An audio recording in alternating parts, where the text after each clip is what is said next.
welcome to a new episode of The Brand Called You. I am Arini and I'm with Ashutosh Garg. And today we are talking about how to tackle loneliness after retirement. Though loneliness is a big problem at any age, especially after retirement, it becomes very, very important because of declining self worth. Hello, sir. Hi, Arini. So, what exactly leads to loneliness after retirement? So, loneliness and retirement are two very, very important words for anybody who is reaching the age of superannuation. And we've discussed several times in the past how retirement is not a taboo. It has nothing to do with you.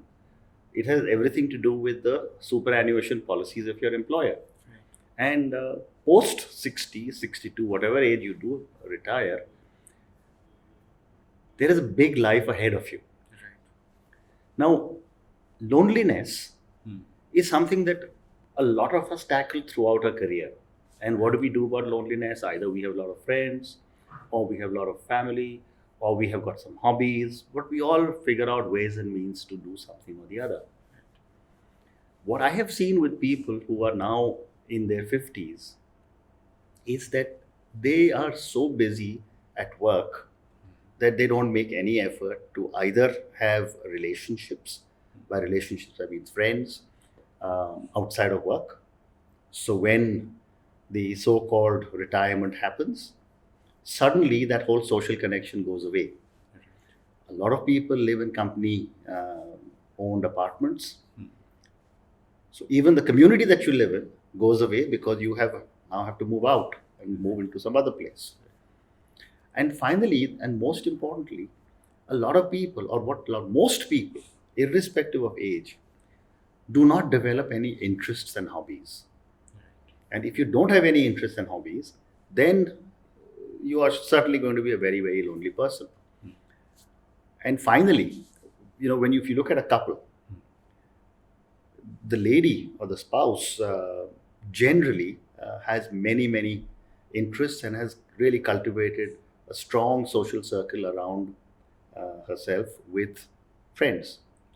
The male, and I am using the word male, is because males do not make that extra effort and therefore are suddenly stuck. And then when you end up retiring, then the male tries to get into the social circle of the spouse, and that creates its own set of issues. So, a long winded answer to your comment on loneliness, but loneliness is a very, very serious challenge post retirement. Okay, so I would like to explore the steps with which we can tackle the loneliness. But before that, I would like to ask you: is it harmful once you get lonely? Is it really harmful? So, loneliness has been researched globally and been found to create more diseases than obesity. Wow. So, therefore, obesity is something to do with your physical body, loneliness is something to do with your mind. Right. And it is important for us to be able to recognize this, realize that loneliness is a problem, and do something about it. Because it is something which you can handle, Right. but you have to proactively work at tackling your loneliness. Right. You can't wake up tomorrow morning and say, "Today I'm going to make the whole world my friend." Right. So let's explore how to make friends. You mentioned that people lose their social connect Yeah. when they are working. When would be the right time to establish contact with your maybe old friends or maybe make new ones? And what are the steps involved? Okay. So,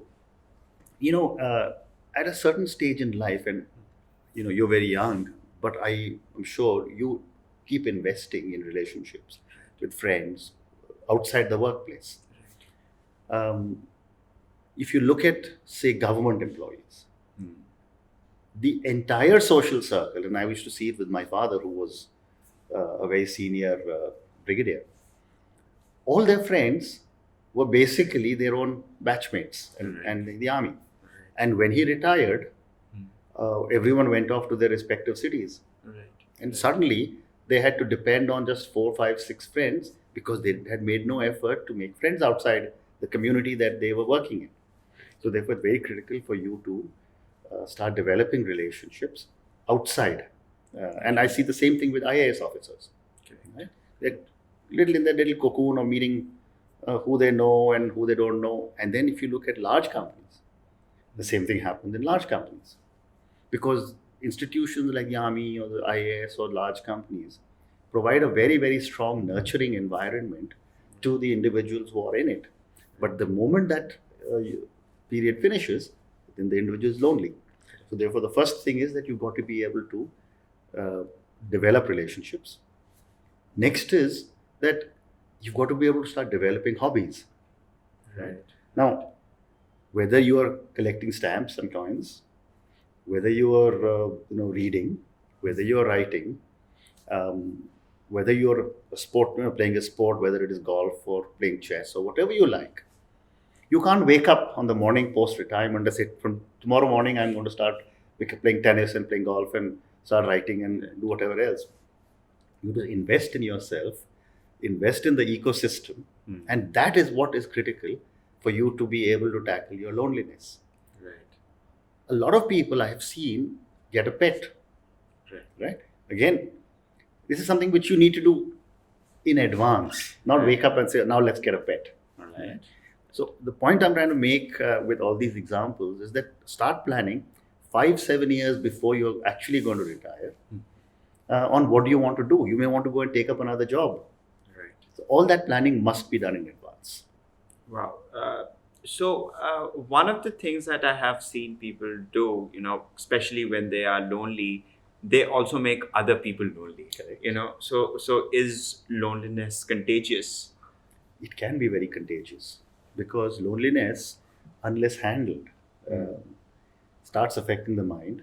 Right. Then within your family, you start to get morose, you start to get irritable, Right. you start to become a cynic. Right. And the moment that starts to happen to you, it is contagious. It affects the larger family or the larger community that you're living in. Correct. There's so many times you must have heard in the community that you live in, don't approach that man because he is just too irritable Cranky. or cranky. Yes. Right? And why is that? I mean, must have been a very, very jovial individual. But if in my own mind, I have now got this, deeply ingrained that the world doesn't love me, the world doesn't care for me, I have no friends, I have no work, then obviously I'm going to be cranky. Right. And that's going to affect everyone else. Right. One of the major challenges when you actually get lonely is you start becoming very negative. Yeah. So and that's all understandable because when you don't have anybody to talk to, when you don't have maybe grandchildren and other family members around you, you become very, very negative. So how can you stay positive despite all the challenges that you have? So my first comment to you is that no, it is not understandable that you should be negative. Okay. Because you're making yourself negative. And the onus is entirely on the individual not to become negative. Okay. You cannot pass it off on your retirement. You cannot pass it off on your children and your grandchildren, saying nobody spends time with me, nobody loves me, nobody cares for me. People will reach out to you once, twice. But if you're not going to reciprocate, if you're not going to respond to the love and affection from your family, because you are deep in self-pity on how the whole world has started to ignore you post your retirement, then the blame lies squarely with you. And therefore, I tell this to some friends who I've seen in a situation like this, that get out of this mode, start doing something different, find something positive to do, and get the smile back on your face. There's no point in keeping on frowning and being grumpy, because the only person you're harming is yourself. Correct. And the more you're grumpy and cranky, the more people will leave you alone, which gets you into a terrible cycle. So don't you think that one must adopt newer technologies to communicate once they actually retire, because younger people are always on video chats and other things. Because when if you embrace such technology, then your loneliness will definitely go down. It's not going to be something that you are used to, but then of course you have to get used to new things. Absolutely. I mean, anyone who's getting older, if they turn around and say that, I don't have time for technology, I don't have the time or the interest or the inclination to learn anything new, they're just being silly. Right? I can give you an example. My father, when he passed away, he was 87. He would have been 93 now. Um, right till he passed away, he was on WhatsApp chat, Skype chat with his grandchildren around the world. And, he had an amazing relationship. For someone born in 1927, um, he had an amazing relationship with people who were born in 85 and later. Correct. Correct. So I think it is a state of mind. Um, there's nothing complex about the technologies today. Yes, if you ask me to go and write a program, which you probably can, I can't. But I can certainly know how to use the technology or the program that you're going to write. Yeah.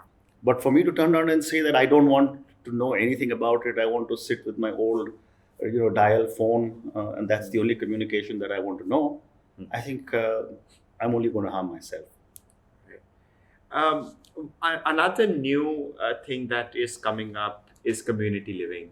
So, do you think community living is a way to tackle loneliness? Absolutely. So, there's a lot of work being done by a lot of organizations on developing senior citizens living. More importantly, condominium living is becoming a part of everyone's life now. Right. And once you move into a condominium, you have a group of 15, 20 friends who are also like-minded people like you, and they're looking also for relationships because they've also uprooted themselves from some other city and moved into the condominium you want to live in. Right. And that is the support, the social support, the infrastructure which exists for each of you to be able to depend on one another. That is what community living brings to you, and it's very critical for anyone. All right, sir. Thank you so much. This session has been extremely insightful. Hopefully, you liked it too. Thank you so much.